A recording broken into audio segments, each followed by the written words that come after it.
Hello friends, welcome back to our channel. I hope आप सभी अच्छे होंगे और आपकी तैयारी अच्छे से चल रही होगी। और पीछे के आपने हीट इक्वेशन का solution of wave equation, solution of Laplace equation in cylindrical coordinate आप सबको अच्छे से समझ आया होगा। आज हमें करना है स्फेरिकल कोऑर्डिनेट। शायद आपका फर्स्ट यूनिट का टेस्ट है, इसलिए मैंने सोचा आज थोड़ा सा टाइम निकाल के कि आपकी फर्स्ट यूनिट तो कंप्लीट करवाई देती हूँ एक बार ताकि आप लोग टेस्ट में अच्छा परफॉर्म कर पाओ। चलो भाई करते हैं स्टार्ट। फिर आज हमें करना है, कल हमने की जो पिछली जो अपनी वीडियोज है उसमें हमने किया है सॉल्यूशन, अब भी वही निकालेंगे। एक तो हीट इक्वेशन का सॉल्यूशन निकालेंगे, एक वेव इक्वेशन का सॉल्यूशन निकालेंगे और एक हीट इक्वेशन, लाप्लास इक्वेशन और जो एक रहेगी वेव इक्वेशन। ठीक है, लाप्लास इक्वेशन का निकालेंगे, फिर हीट का निकालेंगे और फिर उसके बाद वेव इक्वेशन का सॉल्यूशन। लेकिन पहले हमने निकाला सिलेंड्रिकल कोऑर्डिनेट में, अब हम निकालेंगे स्फेरिकल कोऑर्डिनेट में। और इसमें तुम्हारी यूनिट कंप्लीट हो जाएगी। या तो सिलेंड्रिकल कोऑर्डिनेट में इनका सॉल्यूशन आएगा या इनकी कोई ना कोई एप्लीकेशन आएगी, जो कि मैं साथ साथ आपको एप्लीकेशन करवाई रही हूँ। जैसे हीट इक्वेशन में हमने क्या लाप्लास इक्वेशन में हमने क्या किया था, पोटेंशियल फंक्शन निकाला था। सिमिलरली मैंने एक एप्लीकेशन जो एग्जांपल था वो हीट का करवाया था और वेव का भी एक एक एप्लीकेशन थी बस इनकी। ठीक है, उसमें क्या कर देते हैं, एप्लीकेशन में कुछ नहीं करते, बस आपको कंडीशन दे देते हैं। किसके ऊपर, आर और थीटा के ऊपर। जैसे उसने कंडीशन दे दी थी, तो यहाँ पे स्फेरिकल कोऑर्डिनेट में तीन कोऑर्डिनेट होते हैं। उसके अंदर क्या था, सिलेंड्रिकल कोऑर्डिनेट आर, थीटा और जेड में था। और जो स्फेरिकल कोऑर्डिनेट रहेंगे वो अपने आर, थीटा और फाई में रहेंगे। किस में रहेंगे भी, आर, वो रहेंगे आर थीटा एंड फाई के अंदर। ठीक है, आर, थीटा और फाई के अंदर रहेंगे। स्फेरिकल कोऑर्डिनेट क्या होते हैं, इनको याद कैसे रखोगे, जैसे उसके अंदर क्या था, देखो इसमें क्या है, आर, इसमें जो आर है वो रेडियस रहेगी। फाई अपने पास देखो 0 to 2 पाई है। आप जैसे सर्कल की इक्वेशन करते हो वहां पे क्या होता है, थीटा की वैल्यू 0 to 2 पाई होती है। थीटा की जगह यहाँ पे फाई है, थीटा की जगह फाई है। और थीटा यहाँ पे जो आया वो नया कोऑर्डिनेट आया है और फाई किसकी जगह आया है, थीटा की जगह आया है। तो यहाँ पे जो ये है ये 0 to 2 पाई है। यानी कि आपको एक चीज तो क्लियर है, आर कोस फाई और वाई कोऑर्डिनेट क्या होगा, आर साइन फाई। ये किस में, सर्कल में भी करते हैं हम, आर कोस थीटा और आर साइन थीटा। लेकिन यहाँ पे थीटा की जगह क्या है, फाई है, क्योंकि 0 to 2 पाई ले रहे। तो आपको याद रखना है आर कोस फाई और आर साइन फाई। ठीक है, ये एक्स और वाई के लिए तुम याद रखते हो। और फिर तुमने साइड में क्या ऐड कर देना है, साइन थीटा, दोनों में ऐड कर देना है। ठीक है, साइन थीटा के लिए कैसे याद रखोगे, इनको अब एक कोऑर्डिनेट सपोज करके चल पड़ो और उसमें क्या होता है, आर कोस थीटा, जेड के लिए आर कोस थीटा और यहाँ पे क्या आ जाएगा, साइन थीटा। तो तभी दोनों के अंदर क्या आया है, साइन थीटा। पहले क्या करना है तुम्हें, सर्कल की तरह याद रखना, आर कोस फाई और आर साइन फाई, क्योंकि फाई 0 to 2 पाई और वहां पे भी 0 to 2 पाई होता था थीटा। फिर तुम्हें इसको एक कोऑर्डिनेट सपोज करके चल लेना है और इसको दूसरा कोऑर्डिनेट। तो क्या होता था वहां पे, साइन थीटा और कोस थीटा। तो ये जेड वाला जो है ये तुम्हें एक्स और ये वाई कोऑर्डिनेट पूरा सपोज करके चलना। तो आर कोस थीटा और साइन थीटा। तो यहाँ इन दोनों में क्या आएगा, साइन थीटा, और इसमें क्या आएगा, कोस थीटा। ये होते हैं स्फेरिकल कोऑर्डिनेट, जिसमें आर की वैल्यू जो होती है वो ग्रेटर देन इक्वल टू 0 होती है और थीटा जो होता है वो 0 to 2 पाई होता है और फाई जो होता है वो 0 to 2 पाई होता है। अब तुम्हें स्फेरिकल कोऑर्डिनेट में जिस तरह से हमने सिलेंड्रिकल कोऑर्डिनेट में याद किया था डेल स्क्वायर की वैल्यू, ऐसे ही तुम्हें स्फेरिकल कोऑर्डिनेट में भी याद करनी है। क्या होती है, कर्ल स्क्वायर बाय में कर्ल आर स्क्वायर, 2 बाय में r, curl by curl r plus 1 by में r square, curl square by में curl theta square plus cot theta by में r square, curl by curl theta plus 1 by r square sine square theta, curl square by में curl phi square. एक बार पढ़ोगे तुम्हें थोड़ा सा मुश्किल लगेगी, लेकिन मुश्किल नहीं है, आप 2-3 बार लिखोगे ये चीजें याद हो जाएगी। जिस तरह स्फेरिकल का जो अपने पास सर्कल की इक्वेशन है वो भी तो हमने क्या की थी, स्टार्टिंग में कभी ना कभी तो याद ही की थी। तो यहाँ पे भी क्या होगी, याद हो जाएगी ये। तो डेल स्क्वायर की वैल्यू अपने पास क्या हो जाएगी, इसको डेल स्क्वायर, अगर यहाँ u आएगा तो हर जगह यहाँ पे u आ जाएगा, f होगा तो यहाँ हर जगह f हो जाएगा, t होगा तो यहाँ पे हर जगह t हो जाएगा। मतलब डेरिवेटिव उसी का होगा जो यहाँ फंक्शन देगा। बस ये डेल स्क्वायर की वैल्यू रख दी, कर्ल स्क्वायर बाय में कर्ल आर स्क्वायर, 2 बाय में r, curl by curl r plus 1 by r square, curl square by curl theta square, cot theta by r square, curl by में curl theta plus 1 by r square sine square theta और curl square by में curl phi square. ये किसकी value है, del square की। अब इसमें अगर लाप्लास इक्वेशन करनी हो, लाप्लास इक्वेशन क्या आ जाएगी, del square u is equal to 0 होता है। तो बस क्या करना है, हर जगह u रख दो, इज इक्वल टू 0 रख दो। अगर हीट इक्वेशन आ जाएगी तो हीट में हमने क्या किया था, 1 बाय में अपने पास क्या था, 1 बाय में कोई भी कांस्टेंट होगा और कर्ल u बाय में कर्ल t आ जाएगा। ये हीट इक्वेशन हो जाएगी। बस ये तो रहेगी del square u is equal to 1 by में की curl u by curl t है, ये स्क्वायर नहीं है, कर्ल यू बाय में कर्ल टी आ जाएगा। फिर वेव इक्वेशन में क्या होता है 1 बाय सी स्क्वायर, ये के की जगह सी स्क्वायर ही कर लो ताकि आपको कंफ्यूजन ही ना हो।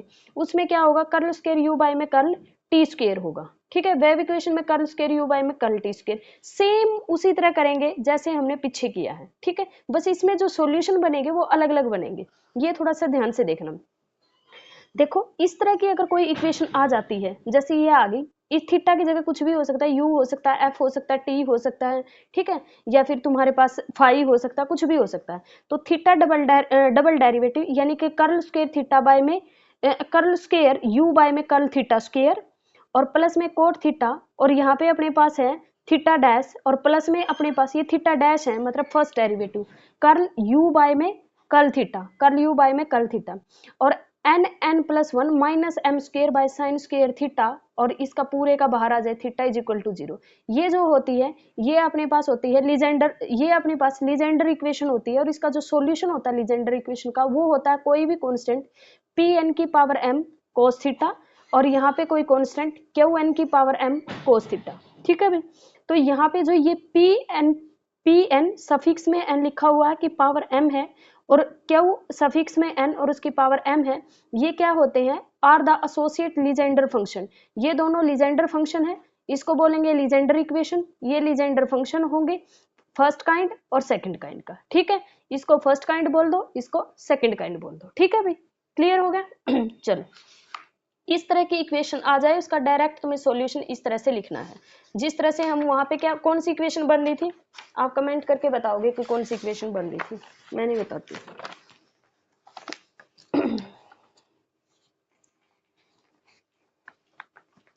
अब क्या किया, पीछे वाली जो इक्वेशन है यही वाली जो हमने की है इसी के अंदर, तो अपने पास तुम्हें u को क्या पुट कर लेना है cos थीटा, cos थीटा को क्या पुट कर लोगे u पुट कर लोगे। अगर cos थीटा को u पुट कर लोगे तो इक्वेशन किस में चेंज हो जाएगी 1 minus u square d square theta by में curl square theta by curl u square minus 2u curl u by में कर्ल थीटा बाय में curl u plus n minus 1 minus m square, यहाँ पे sine square था तो उसको 1 minus में cos square लिख के 1 minus u square theta is equal to 0। तो इसका सॉल्यूशन क्या हो जाएगा, बस यहाँ कोस थीटा की जगह यू आ जाएगा तो ये हो जाएगा, ठीक है। और ये अपने पास क्या होते हैं दोनों के दोनों, ये अपने पास लीजेंडर इक्वेशन होती है और ये लीजेंडर कोफिशिएंट होते हैं, लीजेंडर फंक्शंस होते हैं, सॉरी पी एन की पावर एम यू और क्यू एन की पावर एम लीजेंडर फंक्शन होते हैं, ठीक है। अब एक चीज नोट करनी है, जैसे वहां पे था कि थीटा अपने पास जब जीरो को वहां पे क्या कर रहे थे हम क्यू टेंस टू अपने पास किसको हो रहा था, अगर अपने पास रो टेंस टू 0 हो रहा था तो मैं बता रही थी कि जो जे अपने पास एक लिया था मैंने जे एन एक्स, और एक वहां पे या तो तुम जे माइनस एन एक्स ले सकते थे या फिर कोई दूसरा ले सकते, तो उसको क्या होना पड़ता था 0 होना पड़ता था ताकि फंक्शन क्या रहे फाइनाइट। जैसे ही तुम्हारे पास इसमें क्या होगा, थीटा अगर 0 को टेंड करेगा, थीटा अगर ये कोस थीटा ले रखा, थीटा अगर 0 को टेंड करेगा तो क्यू एन की पावर एम इन्फिनिटी को टेंड करेगी, तो जहां पर भी थीटा इज इक्वल टू 0 होगा उसका कोफिशिएंट को हमें 0 रखना पड़ेगा, तभी वो सॉल्यूशन फाइनाइट रहेगा। इस कंडीशन को याद रखना है, ठीक है। अब लीजेंडर इक्वेशन को इस तरह से कर दिया, थीटा डबल डैश प्लस में अब क्या हो गया यहाँ पे ये इक्वेशन कब होगी, जब m की वैल्यू अगर 0 हो जाती है, m की वैल्यू क्या हो जाती है 0, तो लीजेंडर इक्वेशन ये हो जाएगी। तो इसका सॉल्यूशन क्या हो जाएगा, ए एन पी की पावर, ये मत समझना कि यहाँ पे 0 कर देंगे, नहीं, इसकी पावर 1 हो जाएगी यहाँ पे। तो पी एन कोस थीटा और बी एन ये अलग से सोल्व होगी, फिर m इज इक्वल टू 0 ये नहीं है, इसी के अंदर सीधा 0 पुट कर दिया। अगर इसके अंदर तो सीधा 0 पुट करोगे, बट इसका सॉल्यूशन इससे नहीं निकला डायरेक्ट, इसका अलग से निकालना पड़ेगा, और ये तुम्हारे पास क्या हो जाएगा सॉल्यूशन हो जाएगा, ठीक है भाई। जब अपने पास m की वैल्यू 0 है तो ये डायरेक्ट सॉल्यूशन याद रखना, m की वैल्यू 0 नहीं है तो अपने पास ये वाला सॉल्यूशन लिखना है, ठीक है। फिर है नेक्स्ट, अगर अपने पास अब वही cos थीटा की जगह u पुट कर दिया, इक्वेशन इस तरह से चेंज होगी, ये वाली इक्वेशन बन जाएगी, वही ये कंडीशन हो जाएगी। कोट थीटा, फिर थीटा टेंड्स टू 0 का मतलब क्या है, कोट थीटा किसको टेंड करेगा 1 को टेंड करेगा, ठीक है भाई। अगर इक्वेशन आ जाती है अपने पास, ये इक्वेशन आ जाती है ये तो आ ही गया, अब तो तुम बताओगे ही नहीं, r square r double dash plus में ट्वाइस ऑफ आर, ये क्या थी बेसेल इक्वेशन थी, और बेसल इक्वेशन के लिए सॉल्यूशन अपने पास क्या होता था, सॉल्यूशन हमने gnx और माइनस gnx रखा था। तो यहाँ पे अपने पास कैसे रख सकते हैं, अगर अपने पास ये आ जाए lambda square r square n plus one की पावर r, तो इस बेसल इक्वेशन का भी हम सॉल्यूशन ऐसे लिख सकते हैं jn+1/2 और minus of jn+1/2 lambda of r, और लैम्डा की पावर कितनी हो जाएगी यहाँ, लैम्डा r की पावर -1/r वही रहेगा। जब r इसके अंदर 0 को टेंड करेगा तो ये अपने पास किसको टेंड कर जाएगा, इन्फिनिटी को टेंड कर जाएगा। जहां पर भी r 0 को टेंड करेगा तो b लैम्डा n को अपने पास क्या होना पड़ेगा, कांस्टेंट की वैल्यू को हमें 0 रखना पड़ेगा, ताकि सॉल्यूशन जहां भी आएगा वहां पे फाइनाइट ही रखेंगे हम। होमोजीनियस इक्वेशन हमें पता है ये होमोजीनियस इक्वेशन होती, होमोजीनियस इक्वेशन का सॉल्यूशन तुम्हें निकालना आता ही है, जैसे तुम ओडी में करके आए हो ना, ये तो बस तुम्हारे लिए लीजेंडर इक्वेशन और बेसल इक्वेशन नहीं है, होमोजेनियस इक्वेशन का सॉल्यूशन नहीं करके आए। 5th चैप्टर था तुम्हारा ओडी में, डी माइनस क्या रखते थे 1, जब अपने पास इस तरह से आ जाती थी इक्वेशन, ये आती थी x square curl d square f by में d x square plus x d y by d x, और प्लस में यहाँ पे तुम्हारे पास कोई भी कॉन्स्टेंट होता था y इज इक्वल टू में अगर 0 होता तो कैसे रखते थे इसकी डी-1 प्लस में इसकी जगह d आ जाएगा, प्लस में 1 हो जाएगा बाहर, y इज इक्वल टू 0 इसको सोल्व करते थे, वही तो दे रखी है यहाँ पे डी-1 प्लस में ट्वाइस ऑफ d बन जाएगा माइनस n प्लस 1 हो जाएगा इज इक्वल टू 0। तो उसका सॉल्यूशन क्या लिखते थे, अब इसका सॉल्यूशन लिखोगे तो लेट अस सपोज दैट कि d की वैल्यू प्लस माइनस 1 आ जाती है, तो तुम कैसे करते थे c1 e की पावर z प्लस में c2 e की पावर माइनस z, और फिर z की जगह क्या पुट करना होता था, क्योंकि d तुमने तो x वहां पे x कर्ल बाय में कर्ल x या d बाय में dx होता था, उसको तुम d पुट करते थे। तो यहाँ पे कैसे सॉल्यूशन c1 e की power log of x plus में c2 e की पावर माइनस log x, फिर log x था, log से e कैंसिल हो जाता था c1x, और प्लस में इसकी पावर तुम ऊपर लेके जाते थे तो क्या होता था c2e की पावर c2x की पावर -1। इसका सॉल्यूशन कैसे लिखते थे c1x प्लस में c2 बाय में x, यही से तो आया है ये ओडी से, तो ठीक है, तो वहीं से इसने ये डायरेक्ट लिख दिया an r की पावर n प्लस में bn r की पावर n+1 हो जाएगा। अगर ये इक्वेशन, ये कब होगा, जब वहां पे n की वैल्यू क्या होती थी, n की वैल्यू यहाँ पे क्या है, यहाँ पर n की वैल्यू कुछ भी हो सकती है, वहां पे यहाँ इसकी जगह y ले रखा है मैंने, जैसे 1 था यहाँ पे, ठीक है, तो यहाँ पे अपने पास n+1 है तो r की पावर वही हो जाएगी। सिमिलरली यहाँ पे क्या होगा, वो x की पावर बन जाती, ठीक है ना, क्योंकि लोग आया हुआ है, पावर वो क्या होगी, जो भी आगे कांस्टेंट होगा वो पावर में चला जाएगा।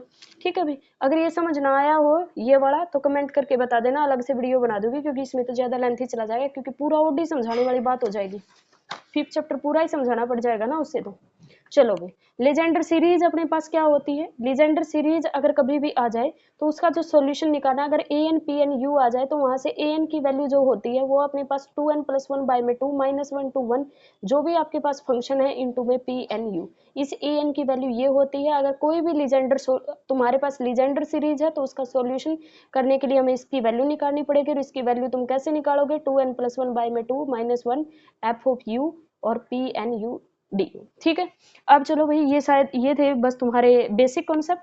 अब तुम्हें सॉल्यूशन करना है, हम पहले करेंगे सॉल्यूशन ऑफ लाप्लास इक्वेशन, फिर करेंगे सॉल्यूशन ऑफ हीट इक्वेशन, और फिर करेंगे सॉल्यूशन ऑफ वेव इक्वेशन। ठीक है भाई, चलो पहले ये अच्छे से देख लो, उसमें तो कुछ है ही नहीं क्योंकि सेम आएगा। देखो भाई, पहले ये मैंने आपको बताया ये क्या होता है, del square u is equal to 0, ये तो तुम्हें याद रखनी है, इक्वेशन होती है किसकी, Laplace equation in spherical coordinate, और इसको बार बार बार बार बार बार बार आपको लिख के देखना है ताकि आप वहां कंफ्यूज ना हो। ये 2 नंबर में भी आ सकती है और पूरा कंप्लीट क्वेश्चन तो आएगा ही आएगा। ठीक है, अगर तुम्हारे पास क्वेश्चन बड़ा क्वेश्चन आता है सिलेंड्रिकल कोऑर्डिनेट के लिए तो पक्का 2 नंबर में जो कंपलसरी क्वेश्चन है उसमें स्फेरिकल कोऑर्डिनेट में या तो हीट इक्वेशन लिखनी आएगी, या वेव इक्वेशन लिखनी आएगी, या लैप्लेस इक्वेशन आएगी। इन तीनों में से एक आपको पक्का मिलेगा, एक 2 नंबर में मिलेगा और एक बड़ा क्वेश्चन तो आना ही है।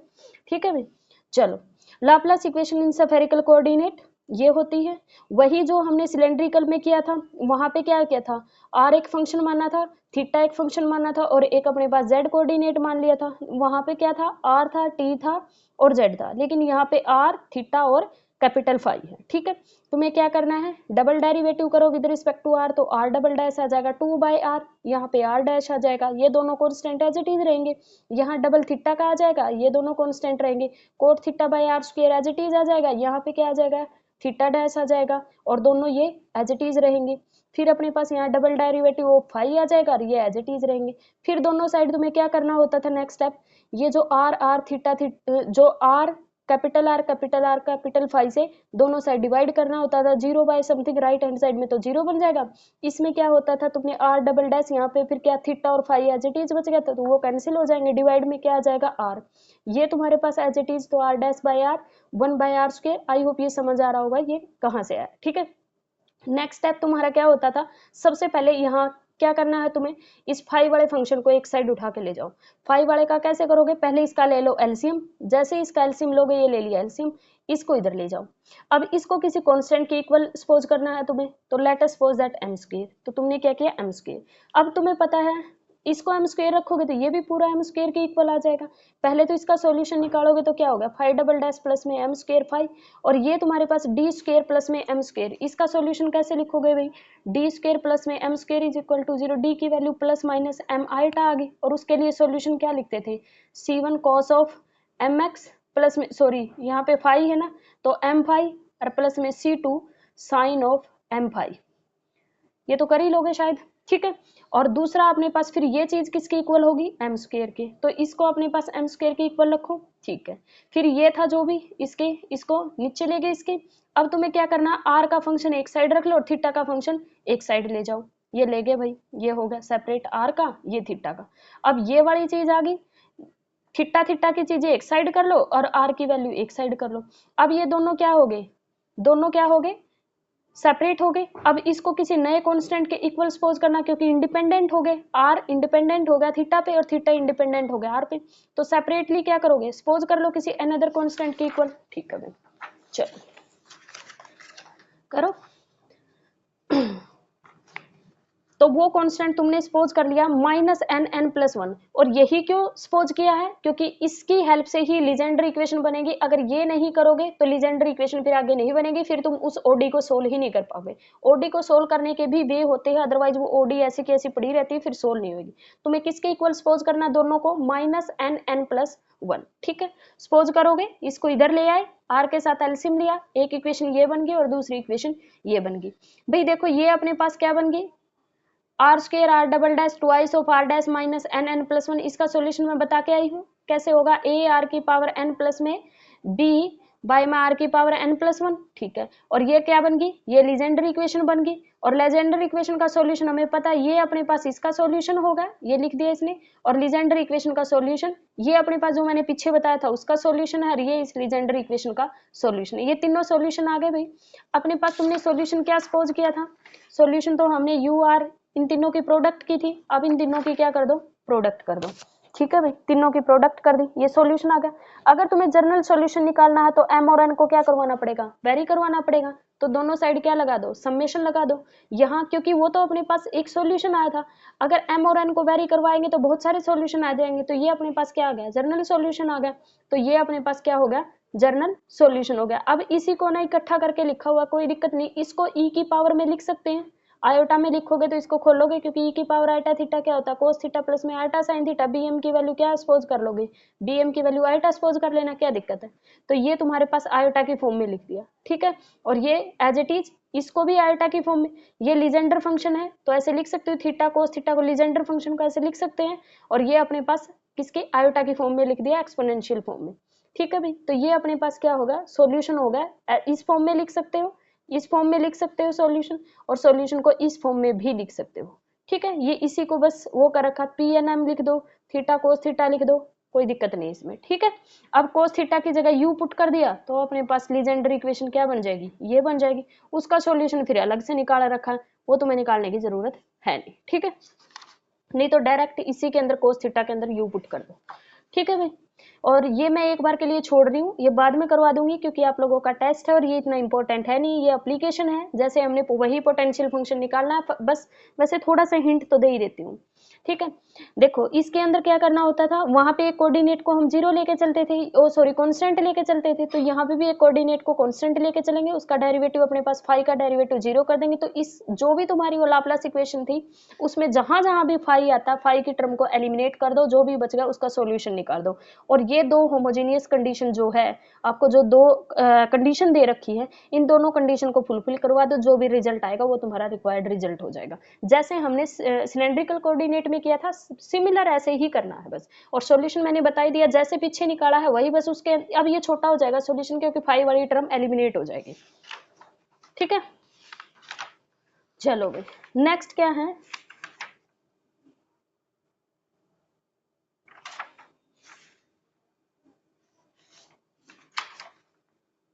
नेक्स्ट मुझे करवाना है सॉल्यूशन ऑफ हीट इक्वेशन। ठीक है भाई, अब हमें करना है सॉल्यूशन ऑफ हीट इक्वेशन, क्योंकि जो इंपॉर्टेंट है मुझे पहले वो करवाना है। सॉल्यूशन करना है आपको हीट इक्वेशन का in spherical polar coordinate. Spherical polar coordinate में ये क्या होती है, डेल स्क्वायर यू की वैल्यू इज इक्वल टू रखना था 1 बाई के कर्ल यू बाई में कर्ल टी। ठीक है भाई, इसके अंदर एक और टी फंक्शन आ गया है, तो हमने जो फंक्शन सपोज करेंगे उसमें टी और आ जाएगा। ठीक है, फिर आपको क्या करना है, वही आर डबल डेरिवेटिव, इसका आर डबल डैश आ जाएगा, इसकी जगह आर डैश आ जाएगा, और बाकी सारे कॉन्स्टेंट रहेंगे, इसकी जगह डबल ऑफ थीटा आ जाएगा, डबल डेरिवेटिव ऑफ थीटा आ जाएगा, और सारे कॉन्स्टेंट रहेंगे, इसके अंदर थीटा डैश आ जाएगा और सारे कॉन्स्टेंट रहेंगे, और इसकी जगह डबल डेरिवेटिव ऑफ फाई आ जाएगा और सारे कॉन्स्टेंट रहेंगे, इसकी जगह क्या आ जाएगा, derivative with respect to t आ जाएगा और सारे के सारे कॉन्स्टेंट रहेंगे। सेकंड आपका स्टेप क्या होता है, आर थीटा फाई और टी दोनों साइड क्या करने होते हैं, डिवाइड करने होते हैं, और सारे कैंसिल हो जाते हैं। आर डबल डैश के नीचे आर आ जाएगा, आर डैश के नीचे आर आ जाएगा, थीटा डबल डैश के थीटा आ जाएगा, थीटा डैश के थीटा आ जाएगा, फाई डबल डैश के फाई आ जाएगा, टी डैश के टी, और सारे के सारे क्या हो जाते हैं, कैंसिल। आप लोग पुट करके देख लेना, पुट करके दिखा भी देना पेपर में। ठीक है, अब आपको क्या करना है, वेरिएबल सबसे पहले अलग करना, सबसे पहले टी का अलग करोगे, वो तो ऑलरेडी अलग है, तो इसको इज इक्वल टू में कोई, जैसे उसमें माइनस एम स्क्वायर लिया था, इसमें माइनस लैम्डा स्क्वायर सपोज कर लेंगे। इसके लिए तुम सॉल्यूशन निकाल दोगे, ये तो तुम्हें सॉल्यूशन निकालना आता है ना। वेरिएबल सेपरेट करोगे, कैसे लिखोगे, ये क्या होता है, डी टी बाई में यहाँ पे dt हो जाएगा, जैसे अपने पास dt बाई डी एक्स ही रख लो, चाहे is equal to minus k lambda T हो जाएगा। टी के नीचे टी ले आओ, इधर यहाँ ले जाओ, तो अपने पास टी का डेरिवेटिव आ जाएगा। ठीक है, यहाँ से क्या करोगे, दोनों साइड इंटीग्रेशन कर देना, इसको यहाँ ले जाना, टी को नीचे, कैसे करोगे, dt बाई में टी और इज इक्वल टू में माइनस के लैम्डा dx। ठीक है, जिसकी भी रिस्पेक्ट में तुम कर रहे हो, दोनों साइड इंटीग्रेशन, ये log ऑफ t बन जाएगा minus k lambda x, negative आ जाएगा, फिर यहाँ से क्या करोगे, e की पावर बन जाएगी, log की पावर उधर ले जाओ, t is equal to e की power minus k lambda x आ जाएगा। ठीक है भाई, क्लियर है।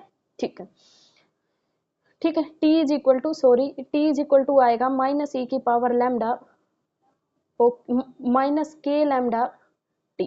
ठीक है, स्मॉल t, ये आ जाएगा भाई। फिर तुम्हें क्या करना है, इसकी कहानी खत्म हुई है, minus is equal to lambda square हो गया। फिर तुम इस फाई डबल डेरिवेटिव को उधर उठा ले जाओगे भाई, इसको फाई डबल डेरिवेटिव बाई में, इसको अपने पास क्या रखा था, इस पूरे को माइनस लैम्डा स्क्वायर था, लैम्डा स्क्वायर को अंदर ले आओ। अब क्या करना है तुम्हें, इसको उठा के लेके जाना इस साइड। अब इसको इज इक्वल टू में एम स्क्वायर सपोज कर लो, एम स्क्वायर के इक्वल लोगे तो इसका सॉल्यूशन निकाल दोगे, पूरा अपने पास एम स्क्वायर, फिर एम स्क्वायर को इधर ले आओ, थीटा वाली टर्म को एक साइड कर लो और आर की टर्म को एक साइड कर लो, ये कर लिया भाई। ठीक है, फिर तुम्हें नेक्स्ट स्टेप क्या करना होता था, इन दोनों को किसके इक्वल रखना होता, लीजेंडर इक्वेशन बनाने के लिए minus n n plus one के इक्वल लास्ट स्टेप होता था।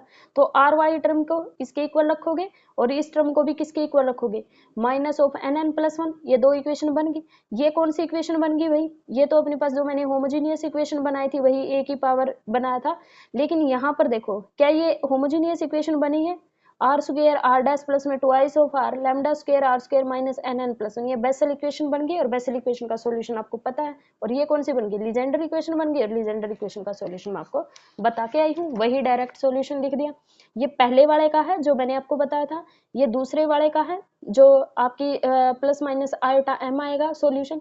ये कौन सी है, बेसल इक्वेशन है, और ये कौन सी है, लीजेंडर इक्वेशन का सॉल्यूशन। सबको क्या करना था लास्ट में, कंबाइन, क्योंकि हम सॉल्यूशन क्या लेट करके चले थे, सॉल्यूशन तो तुम लेट करके चलो, let the solution of first, यही लिखनी है line, let the solution of first, ये सॉल्यूशन तुम लेट करके चले थे।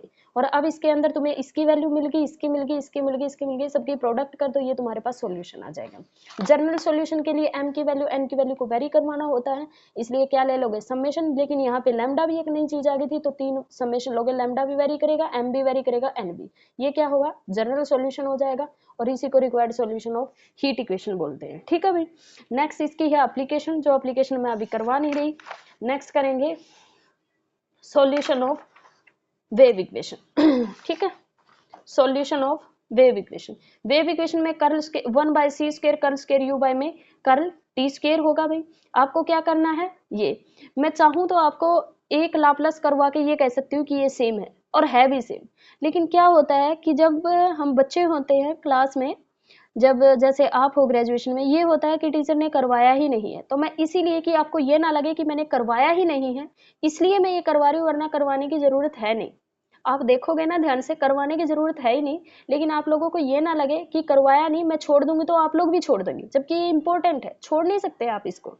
तो चलो भाई जो मैंने छुड़वाया वो फिर भी छोड़ सकते हो, वो इतना इंपॉर्टेंट नहीं है, क्योंकि अगर इंपॉर्टेंट थोड़ा सा कम इंपॉर्टेंट है, मतलब उसमें से चांसेस बहुत कम है आने के, लेकिन इनमें से तो कोई भी आ सकता है ना भाई, ठीक है। और ज्यादा चांसेस रहते हैं वेव इक्वेशन के, क्योंकि जो बच्चा वेव इक्वेशन कर लेगा वो हीट भी कर लेगा और लाप्लास भी कर लेगा, उसमें तो कंडीशन कम हो जाती है ना।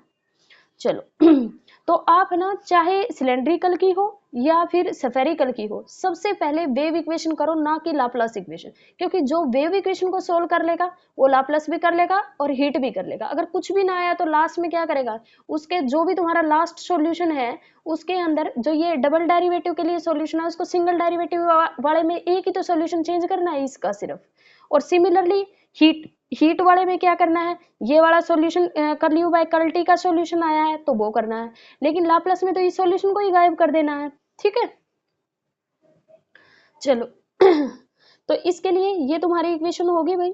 इसमें सबसे पहले इसके लिए सॉल्यूशन, सबसे पहले तो वही सॉल्यूशन तुम्हें सिलेक्ट करोगे, फिर वही इसकी वैल्यू रखोगे r डबल डैश, इसकी r डैश हो जाएगी थीटा डबल डैश, और जो मैं बोल नहीं रही वे कॉन्स्टेंट रहेंगे, यहाँ पे थीटा डैश रहेगा, यहाँ फाई डबल डेरिवेटिव रहेगा और कॉन्स्टेंट रहेंगे, या टी डबल डैश रहेगा और सारे कॉन्स्टेंट है। दूसरा अपने पास कंसेप्ट क्या होता है, सबसे पहले तो लेट करोगे solution of first is this, फिर दोनों साइड क्या करोगे, इससे पूरे से डिवाइड कर दोगे, पूरे से डिवाइड कर दोगे और सारे कैंसिल हो जाएंगे, ये हो जाएंगे। फिर नेक्स्ट स्टेप क्या होता है, तुम्हें इसको किसी कांस्टेंट के इक्वल सपोज करना होता है। Late us suppose that minus के स्क्वायर, या तो आप माइनस एम स्क्वायर ले रहे हो, या माइनस लैम्डा स्क्वायर ले रहे हो, या माइनस के स्क्वायर ले रहे हो, तो ये हो गया। इसका सॉल्यूशन तुम्हें निकालना है डी स्क्वायर प्लस में के स्क्वायर सी स्क्वायर टी, तो उसके लिए क्या आ जाएगा, प्लस माइनस के सी आइटा आ जाएगा, तो उसका किस में आएगा, कोस और साइन में आएगा, या ई की पावर आइटा टी लिख लो, ठीक है। ई की पावर प्लस माइनस आयोटा के सी टी लिख सकते हो, ई की पावर आयोटा के सी टी, प्लस माइनस नहीं, ई की पावर आयोटा के सी टी लिख सकते हो, उसको खोलोगे तो वही आएगा इसका सॉल्यूशन। फिर ये सारी की सारी चीज is equal to minus lambda square है, तो तुम्हें क्या करना है, माइनस लैम्डा स्क्वायर को अंदर ले आओ और फाई वाले को बाहर ले जाओ, यानी कि फाई का जो भी तुम्हारा होगा उसको सेपरेट कर लो, ये होगा भाई। अब इसको किसके इक्वल रखना है, पहले वाले के नेगेटिव के इक्वल रखते होते हैं, इसमें क्या करोगे, पॉजिटिव के इक्वल, तो तुम्हारे पास सॉल्यूशन ये आ जाएगा। इसके लिए तुम सॉल्यूशन लिखोगे सेकंड, ठीक है। फिर तुम्हें क्या करना है, जो भी इसके एम स्क्वायर को अंदर ले आओ, थीटा के कोफिशिएंट जो थीटा की टर्म है उसको एक साइड लिख लो और आर की टर्म को एक साइड, और क्या करते थे, किसके इक्वल लेते होते हैं, वही minus n n plus one की इक्वल रख लो, ठीक है। दोनों की एक तुम्हारी क्या बन जाएगी, बेसल इक्वेशन बन जाएगी और एक लीजेंडर बन जाएगी। इसका सॉल्यूशन मैंने बता दिया है कैसे रखते होते हैं, इसका सॉल्यूशन भी किसमें आएगा, कोस थीटा में क्या आ जाएगा, C1 cos of m five plus में C2 sine of m five. इसका सॉल्यूशन क्या आएगा भाई, इसका आएगा कोई भी AM लिख लो या जो भी लिखना है तुम्हें, यहाँ पे मैं C3 लिख रही हूँ, C3 लिख लो, और यहाँ पे कोस ऑफ KCT और प्लस में C4 साइन ऑफ KCT आ जाएगा, KCT। और फिर तुम्हारे पास इसका सॉल्यूशन तुम्हें पता ही है, ये कौन सी होती है, ये बेसल इक्वेशन जो हम किसमें करके आए, सिलेंडर में करके आए हैं। सिलेंड्रिकल में यहाँ भी बताया था मैंने, यहाँ क्योंकि वहाँ पे n की वैल्यू क्या होती थी, नेचुरल होती थी, तो वहाँ पे अलग होता था, लेकिन यहाँ पर जो ये KR हो रहा है एक टर्म, इसकी वजह से JN प्लस 1/2 और माइनस JN प्लस 1/2 ये होता था। और ये अपने पास नई जो आई है लीजेंडर इक्वेशन, और लीजेंडर इक्वेशन का सॉल्यूशन भाई तुम्हारे 2 नंबर में क्वेश्चन ये भी आ सकता है, राइट द लीजेंडर इक्वेशन, ठीक है, या फिर सॉल्यूशन ऑफ लीजेंडर इक्वेशन, ये इंपॉर्टेंट है ऐसे क्वेश्चन। बेसल इक्वेशन आ जाएगा, write the Bessel equation, write the Legendre equation, write the solution of Bessel equation, तो ये आपको याद होना चाहिए, ठीक है भाई। लीजेंडर इक्वेशन और लीजेंडर इक्वेशन का सॉल्यूशन, बेसल इक्वेशन और बेसल इक्वेशन का सॉल्यूशन, इन तीनों सॉल्यूशन को कंबाइन करके लिख दिया, फिर जनरल सॉल्यूशन के लिए के एम और एन तीनों को वेरी करवा दिया, ये तुम्हारे पास क्या होगा, सॉल्यूशन होगा वेव इक्वेशन का। और यहाँ तक मुझे लगता है तुम्हारा क्वेश्चन कंप्लीट हो जाएगा, फिर भी मैं तो करवाऊंगी फोरियर सीरीज और मैं करवा दूंगी ताकि आपका क्वेश्चन छूटे ना, ठीक है। ये करेंगे हम कल, ठीक है। वीडियो को ज़्यादा से ज़्यादा लोगों तक शेयर करना, लाइक करना, अच्छे या बुरे आपको कैसा लगा ये कमेंट करके ज़रूर बताना। Thank you so much.